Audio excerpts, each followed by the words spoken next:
Thank you so much for joining us today. Smartphones, Wi-Fi, social media networks, hey, they're all great, but are you in one of America's riskiest cities? Well, I've got an expert, Marion Merritt. She's going to tell us, is your city the riskiest? Marion, welcome to the show. Oh, thanks for having me. Yeah, smartphones and, going someplace and getting free Wi-Fi, and, that's really cool. And, all our social media networks, are they putting us at risk? This is a question that people are really asking.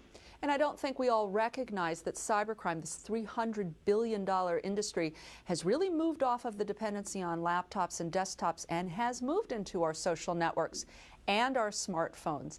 Those are very powerful, those smartphones and tablets. They're really just computers. So we've got to take precautions and be careful about what we're doing. Okay. What are some of the precautions? Because people, I don't think they are. My phone doesn't come with a lot of precautions.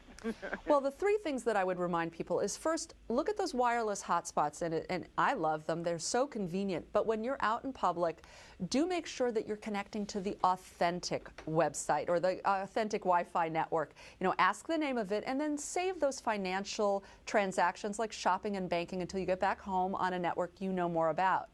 And next, think about your passwords, because passwords can really be a great security tool.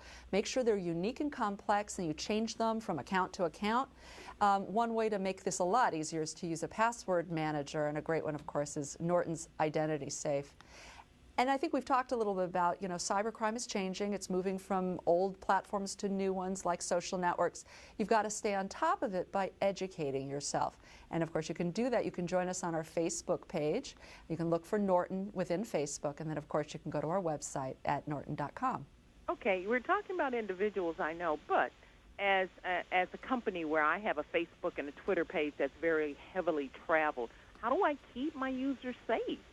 Well, one of the things you want to make sure you're doing is always using the services available to make those more secure. So, for example, you can use the security settings in both Facebook and Twitter to make sure you're logging in at HTTPS sites and pages, and that, of course, protects your login credential whenever you're on a public wireless network. But you certainly just want to make sure for other people that you're sharing good data. When you're sharing links, you want to make sure that they go to safe websites and things of that nature.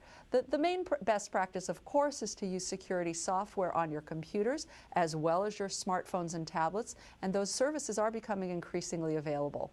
Okay, what about, will you talk about, like when I'm using my ATM card, am I at a risk?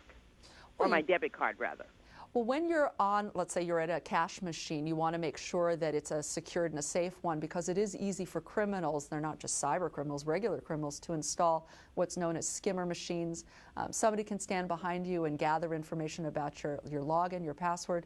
But when shopping online using a debit card, you actually have fewer consumer protection against fraud than you would with a credit card. So I do encourage saving the credit card for the online purchases. That's great advice. I hadn't thought of it like that. You gave us a website. Where do you want my listening audience to go so that they can be protected or become smarter? Well, you can join us on our Facebook page again. You can go and look for Norton and then join us there to learn a lot more about this issue. And of course, you can always visit norton.com to get more information and learn about products that are available for your devices. Marion Merritt, I really appreciate this information. And I got to ask you, is Dallas a risky city for cybercrime? Dallas is ranked number 5 in our ratings of America's riskiest online cities. And of course, you were bested by Washington, D.C., which came in at number 1. Oh, that doesn't make me feel any better. But thank you so very much, Marion Merritt. I appreciate your information. Well, thanks for having me, and stay safe.